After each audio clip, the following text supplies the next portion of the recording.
आज टीवी के में देखा कि लाला रामदेव, बिल्कुल मैं इन्हें लाला रामदेव कहूंगी, ना कि बाबा रामदेव। लाला रामदेव ने भारत की बीजेपी की मोदी सरकार से 10,000 करोड़ का एक करार किया था कि भारत सरकार लाला रामदेव को, व्यापारी रामदेव को 10,000 करोड़ का करार साइन किया।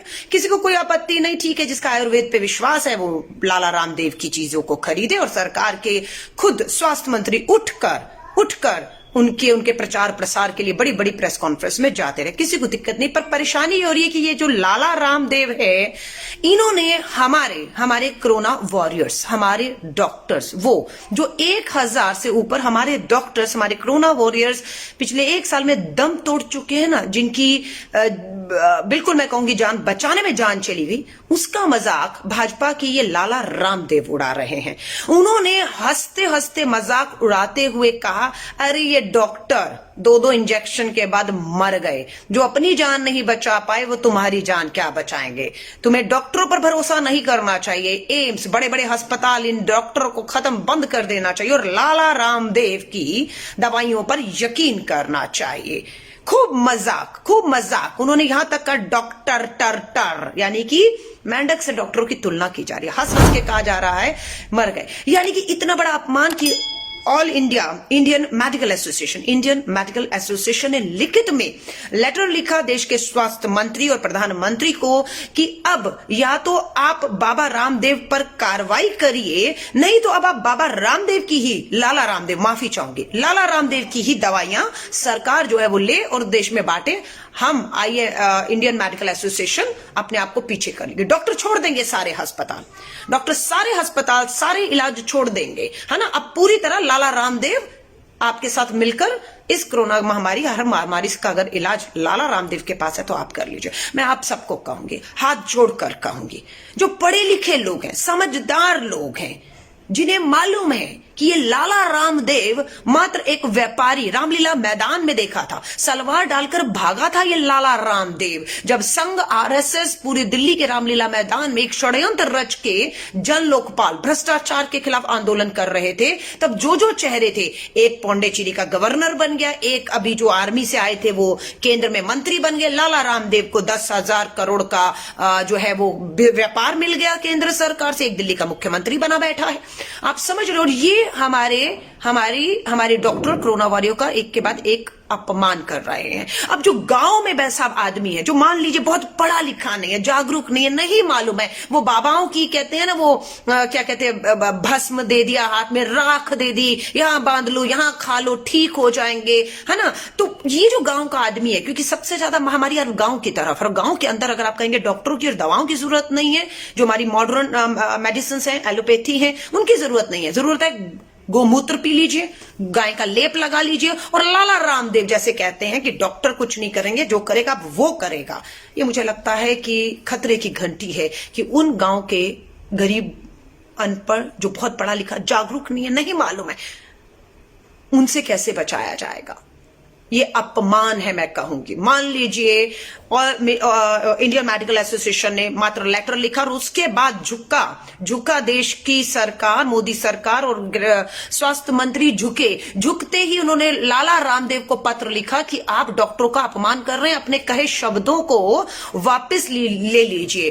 तो लाला रामदेव ने भी 2 लाइन लिख दी कि मेरी बातों को गलत निकाला गया, मैं अपनी बातों को वापस लेता हूं। लेकिन आज तक सबसे बड़ा गोदी मीडिया में, माफी चाहूंगी, मैं नहीं कह रही हूं, वो लोग कहते हैं, गिनती होती है, उन्होंने स्पॉन्सर्ड प्रोग्राम आज किया जिसमें 2 डॉक्टर थे और लाला रामदेव थे, और उनमें डिबेट करवाई, और ये स्पॉन्सर्ड प्रोग्राम था, स्पॉन्सर्ड किया था लाला रामदेव ने। और उसमें मुझे खुशी है कि हमारे जो पढ़े लिखे वैज्ञानिक तर्कों के साथ, वैज्ञानिक तौर तरीकों से जो इस महामारी से पूरे विश्व में और हमारे देश में लड़ रहे हैं, उन्होंने इस लाला रामदेव को मुंह तोड़ जवाब दिया।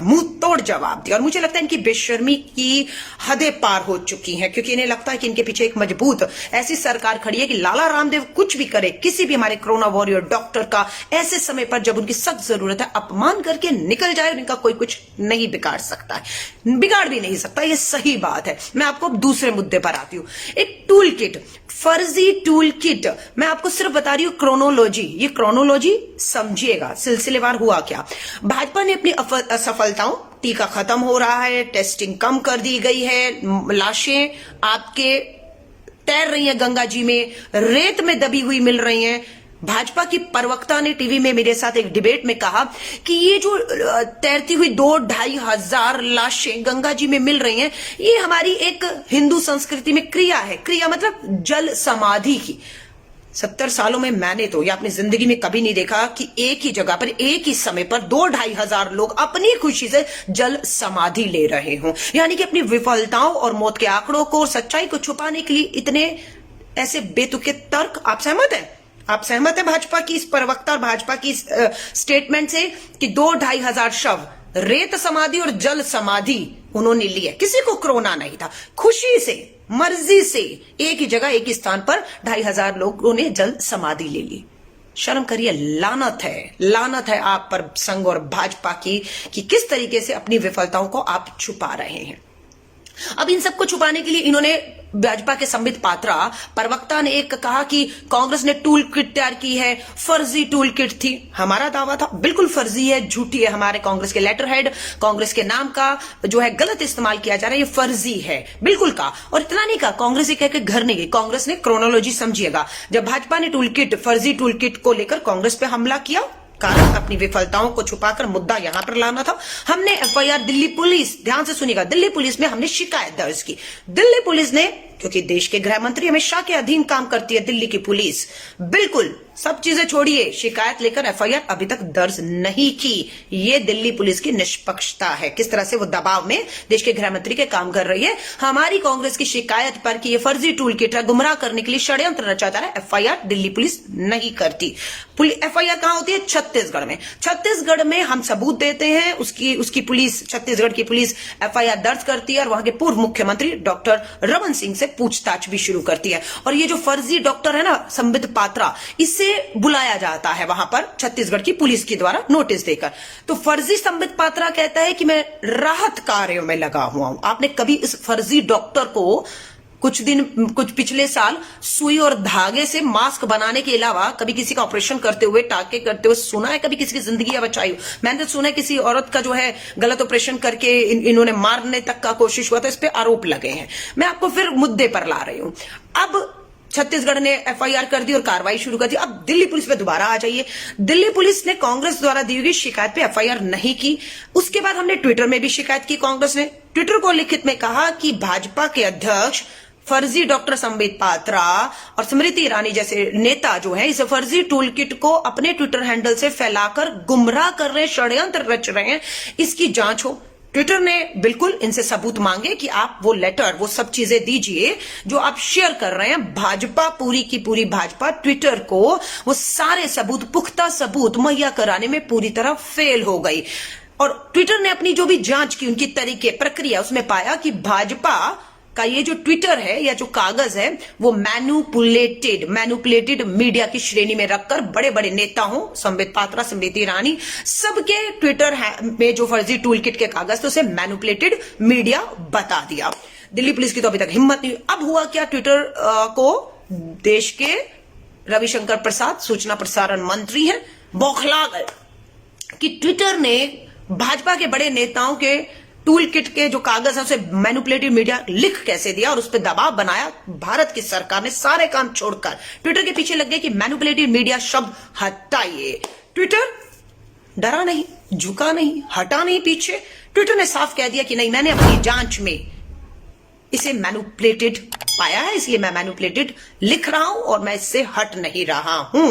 अब उसका नतीजा क्या हुआ कि आज दिल्ली पुलिस, जिसने कांग्रेस की शिकायत पर एफआईआर नहीं की थी, वही दिल्ली पुलिस जो अमित शाह जी के अधीन काम करती है, वो ट्विटर के दफ्तर पहुंच चुकी है। इस समय ट्विटर, कैसा लग रहा है सुनकर? इस समय ट्विटर हेड ऑफिस में दिल्ली पुलिस, दिल्ली की क्राइम ब्रांच पहुंच चुकी है।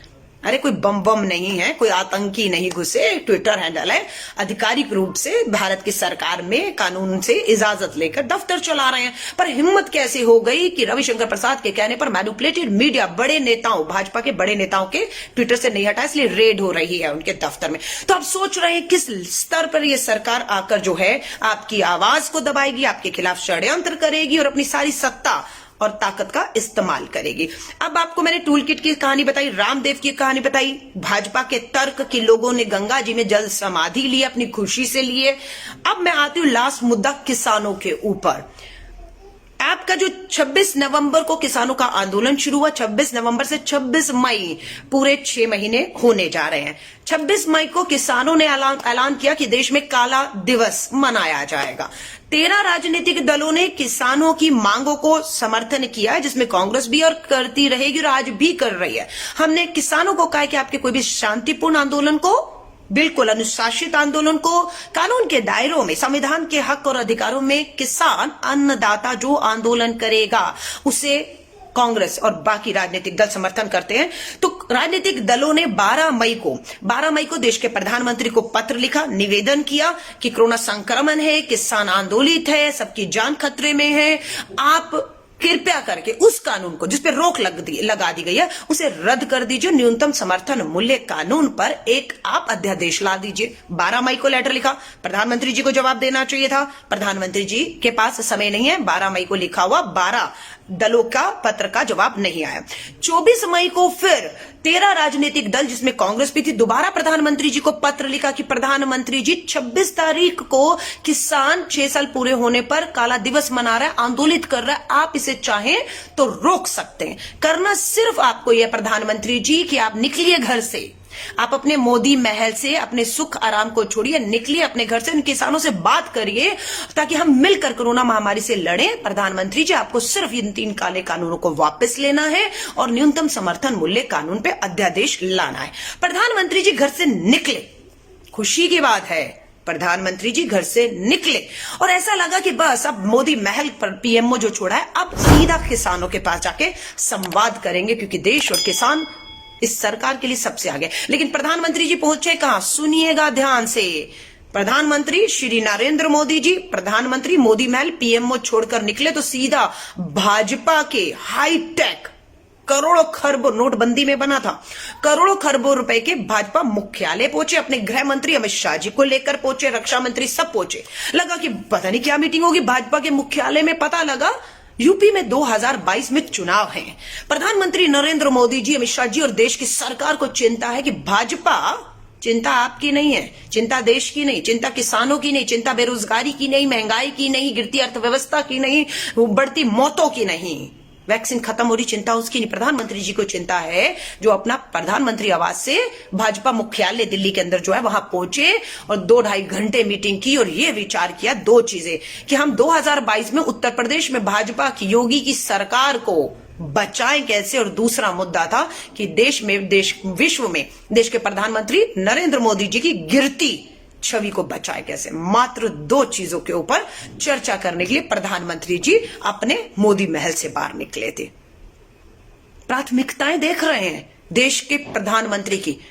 भाजपा के अध्यक्ष जेपी नड्डा इस मीटिंग को भाजपा मुख्यालय में करते, आपको और मुझे किसी को कोई आपत्ति नहीं हो सकती थी। अध्यक्ष है, बिल्कुल राजनीतिक मीटिंगें करें, लेकिन देश के प्रधानमंत्री, देश के रक्षा मंत्री, देश के गृह मंत्री सारे काम छोड़ के जब किसान आंदोलित है, आप समझ रहे हैं, जब मौतें बढ़ रही हैं, वैक्सीन खत्म हो रही है, इस तरह के षड्यंत्र करके कभी लाला रामदेव, कभी फर्जी टूल किट और कभी प्रधानमंत्री जी भाजपा मुख्यालय में जाकर 2022 की चिंता कि किस तरीके से उत्तराखंड की उनकी सरकार बचेगी, किस तरह से यूपी में उनकी सरकार बचेगी, किस तरह से 2022 में गोवा में उनकी सरकार बचेगी और किस तरह से वो अपनी सरकार को पंजाब में किसानों के खिलाफ एक षड्यंत्र करके सत्ता में आ सकते हैं। इसको लेकर प्रधानमंत्री जी ने गहन चिंतन किया और अपनी छवि को बचाने के लिए प्रधानमंत्री जी ने घंटों बैठक भाजपा के मुख्यालय में की।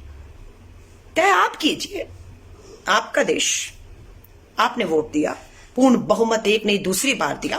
प्रधानमंत्री जी, एक तरफ 60 करोड़ किसान है, एक तरफ 130 करोड़ की जनता है जिसे वैक्सीन लगनी है, किसान आंदोलित है 6 महीने से, आप समझ रहे हैं। और यहां पर प्रधानमंत्री जी की प्राथमिकताएं, 26 मई को 6 महीने होंगे किसानों के, 26 मई को देश भर में किसानों ने काला दिवस मनाने का फैसला किया है। कांग्रेस और बाकी राजनीतिक दलों का शांतिपूर्ण अनुशासित रह के कानून के दायरे में और कोरोना प्रोटोकॉल का इस्तेमाल करते हुए हमारा है कि हम आपको समर्थन दे रहे हैं। तो एक तरफ देश किसान, दूसरी तरफ अकेले देश के प्रधानमंत्री, अकेले नहीं है, सर्वोच्च पद पर बैठे हुए हैं। एक मिनट, एक फैसला उनका पूरे देश की तस्वीर को बदल सकता है। लेकिन उन्हें चिंता है अपनी छवि, अपनी सरकारों को बचाना और किसी तरह अपने पूंजीपति मित्रों का जो इंटरेस्ट है कि आपदा को भी अवसर में कैसे इनके दो पूंजीपति मित्रों ने बदलकर एशिया के सबसे अमीर लोगों में 1 और 2 में अदानी और अंबानी की गिनती हो रही है। जब सब तालेबंदी था, सब हमारी जीडीपी माइनस, हमारी जीडीपी जो है, हमारी विकास दर -8.0 है, बेरोजगारी दर 10% से ऊपर है। आप समझ रहे हो, उस समय पर पूंजीपति मित्र प्रधानमंत्री जी के सबसे ज्यादा मुनाफे में नहीं है, एशिया में सबसे रिचेस्ट, सबसे अमीर लोगों में उनकी गिनती हो रही है। प्रधानमंत्री अभी भी चाहे तो 26 तारीख को जो देशव्यापी एक काला दिवस आंदोलन है, 48 घंटे हैं, आज 24 तारीख है, 25 और 26 तक भी चाहे प्रधानमंत्री जी तो एक ऐलान कर दे कि मैं तीनों काले कानून वापस लेकर अध्यादेश ऑर्डिनेंस के माध्यम से न्यूनतम समर्थन मूल्य कानून ला रहा हूं। लेकिन प्रधानमंत्री जी खुद अपनी सत्ता, अपनी ताकत का इस्तेमाल अपने खिलाफ हो रही उस सब आवाजों के खिलाफ कर रहे हैं जिससे उन्हें लगता है उनकी छवि बिगड़ रही है। छोड़ रही हूं आपके साथ इन सभी मुद्दों के साथ। कैसे सुना, कैसे लेंगे, क्या समझ आ रहा है, क्या समझ नहीं आ रहा, क्या चल रहा है, क्या होना चाहिए था, क्या हो रहा है। किसानों के जमावड़े से, सुनिएगा ध्यान से, किसानों के जमावड़े से कोरोना फैलता है। लेकिन किसानों को हम ये नहीं समझा पा रहे कि जो धार्मिक जमावड़ा, किसी भी धर्म का जो धार्मिक जमावड़ा होता है, जो सरकारी अनुमति से होता है, जो चुनावी जमावड़ा होता है, जो चुनाव आयोग और सरकारी आयोजन होता है, उससे कोरोना नहीं फैलता है। ध्यान से सुनिएगा, कोरोना मात्र गैर सरकारी जमावड़ों से, जैसे कि किसान हो गया, बेरोजगार हो गए, नागरिकता कानून था, गैर सरकारी जमावड़ों से और सरकार के खिलाफ जो जमावड़ा होता है उससे कोरोना फैलता है। कोरोना उससे नहीं फैलता। जो धार्मिक जमावड़े हों, जो सरकार की देखरेख में अनुमति से सरकारी जमावड़े हो या चुनावी, उससे नहीं होता। ये समझा सकते हो तो समझा लीजिए। और मैं आप सबसे हाथ जोड़कर सिर्फ कह रही हूं, जिन कोरोना वॉरियर डॉक्टर के लिए आपने थाली बजाई, टॉर्च जलाई आपदा में, उन डॉक्टरों का घोर अपमान केंद्र की भाजपा सरकार लाला रामदेव के साथ मिलकर कर रही है। मुझे उम्मीद है डॉक्टर ऐसा नहीं करेंगे, लेकिन 1% सोच लीजिए, अगर सभी डॉक्टर जिस तरह से उनका एक के बाद एक अपमान भाजपा की सरकार, नरेंद्र मोदी जी लाला रामदेव को आगे रखकर करवा रहे हैं, आप सोच लीजिए अगर ये हड़ताल पर चले गए, अगर हमारी नर्सें, हमारे डॉक्टर, हमारे कोरोना वॉरियर हड़ताल पे चले गए या गुस्से में आ गए, तो सोचिए इस देश का क्या होगा। मात्र एक लाला रामदेव को बचाने के लिए, क्योंकि ये वही लाला रामदेव है जिसने रामलीला मैदान में एक बहुत बड़ा आंदोलन करके केंद्र की भाजपा सरकार को सत्ता में बिठाया है। और उन पूंजीपति मित्रों का एहसान, लाला रामदेव का एहसान भाजपा मोदी जी पर है, जिसे उतारने का काम इस आपदा में एक अवसर के तौर पर देखते हुए वो कर रहे हैं। आवाज उठाइए, आवाज उठाइए।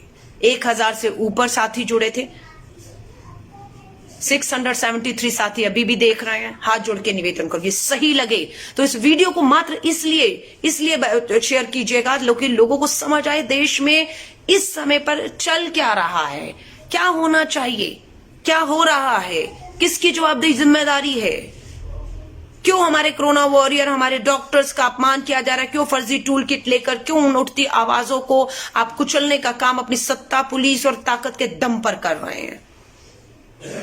शेयर कीजिएगा इस वीडियो को, क्योंकि आपको और हमें इस आवाजों को इसलिए उठाना होगा क्योंकि जो किसान, जो डॉक्टर, जो कोरोना वॉरियर, जो शोषित, जो गांव में बैठा हुआ है, जिसे कह रहे हैं कि गोमूत्र पी लीजिए, गोबर लगा लीजिए, लाला रामदेव की दवा खाइए, डॉक्टर तो खुद अपनी वैक्सीन, अपनी दवाओं से मर रहे हैं, 1000 डॉक्टर टर टर कर रहे हैं। शर्म करिए, डूब मरिए लाला रामदेव, लानती लाला रामदेव। ये सब बाबाओं को जो जेल में है, बलात्कार में, हत्या में, इन सबको आप देखेंगे पूरी भाजपा की सरकारों का हमेशा पूरा समर्थन रहा है, क्योंकि इनके करोड़ों अनुयायी होते हैं और वो वोटर भी हैं इनके लिए, और उनका वोट नाराज हो गया तो ये सत्ता से बाहर न हो जाए। इसलिए इन सब के काले कारनामों को, इनकी काली, जिस तरह से देश को बर्बाद करने की तरफ लाला रामदेव, हमारा एक बयान कांग्रेस का अगर कुछ इस तरह से हो जाता है तो पूरे टीवी चैनल उस पर डिबेट करते हैं कि कांग्रेस के फलाने नेता ने ये शब्द कह दिया, ये शब्द कह कैसे दिया। और यहां लाला रामदेव हमारे पूरे कोरोना वॉरियर्स हमारे डॉक्टर्स का अपमान कर रहे हैं, के बाद एक कर रहे हैं। अगर डॉक्टर खामोश हैं, अपनी ड्यूटी से बंधे हुए हैं, उनके लिए लोगों की जिंदगियां बचाना जरूरी है, लेकिन उनके अंदर कहीं ना कहीं अपमान का घूंट वो पी रहे होंगे। इसलिए आप और हम बोलकर ये यकीन दिलाना चाहते हैं कि हम इस देश का, चाहे किसान हो, चाहे डॉक्टर हो, चाहे नर्स हो, चाहे कोरोना वॉरियर हो, हम मतलब हम हिंदुस्तान के लोग, हम सच्चे भारतीय इस आपदा में जिंदगियां बचाने का काम जो कर रहे हैं, या इस आपदा में जब सब बंद है, लोगों के घर अनाज पहुंचाने का काम हमारे किसान कर रहे हैं। अगर वो फसलें छोड़ दे, डॉक्टर अस्पताल छोड़ दे, इस देश का क्या हाल होगा आप सोचिए। 140 करोड़ के करीब इस देश की आबादी पहुंच रही है अगले कुछ महीनों में। 140 करोड़ का भारत, 7 साल इन्हें सत्ता में हो गए, मात्र 3 साल बचे हैं। हर हथकंडा अपना लेना चाहते हैं, मात्र अपनी सत्ता, अपने वर्चस्व को बचाने के लिए, और अहंकार तानाशाही में बर्बादी की ओर ये देश ले जाया जा रहा है। मैंने जो भी बातें कही हैं पूरी जिम्मेदारी के साथ की हैं, इसलिए लाइव आती हूं, बिना डरे, बिना रुके आती हूं, डंके की चोट पे कह रही हूं। छोटे छोटे वीडियो बनाइए, अपना समर्थन किसानों को, अन्नदाताओं को, डॉक्टरों को, कोरोना वॉरियर्स को दीजिए, और लाला रामदेव के खिलाफ, जो डॉक्टरों के खिलाफ एक साजिश वो कर रहा है, सरकार खामोश रहकर उसे देख ही नहीं रही, उसका समर्थन भी दे रही है, उसका विरोध करिए। बहुत जरूरी है ताकि हमारे कोरोना वॉरियर्स को हिम्मत और ताकत मिल सके कि वो अकेले नहीं है। हम मतलब 140 करोड़ के करीब का भारत उनके साथ ताकत बनकर खड़ा हुआ है। मैं आप सभी को कहूंगी, हर षड्यंत्र को आपको और हमें मिलकर फेल करना है। हर अन्याय के खिलाफ उठ रही आवाज को आपको और हमें ताकत देने का काम करना है। हमें डरना और रुकना नहीं है। ये जंग आप और हम सबको इस देश के लिए जीतनी होगी।